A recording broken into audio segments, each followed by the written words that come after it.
স্ত্রীদেরকে মাঝে মাঝে গিফট দিবেন, তাহলে ভালোবাসা বাড়িয়ে দিবে কে? ম্যারিজ ডেতে স্ত্রীরে ফুল কিনে দিবেন, আর প্রতিদিন সকালবেলা ঘর থেকে বেরোয়ার আগে কমপক্ষে 10 বার বলবেন আই লাভ ইউ। কি বলবেন?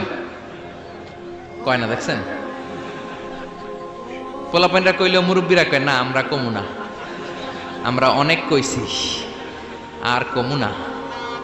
বলবেন, নিজের স্ত্রীকে ভালোবাসার কথা বলবেন, এতে সওয়াব আছে না নাই?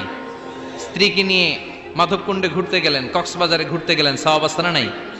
স্ত্রীকে ভালোবাসার গান শোনালেন, সওয়াব আছে না নাই? তোমারে লেগেছে এত যে ভালো, চাঁদ বুঝি তা জানে, রাতেরও আধারে দোসর হয়ে তাই সে আমারে টানে, চাঁদ বুঝি তা জানে। আলহামদুলিল্লাহ কোন আজকে রাতে যে ভাবির এই গানটা শোনানো যাবে না? এই গানটা শোনাইলে সওয়াব হবে, আল্লাহর কসম করে বলছি।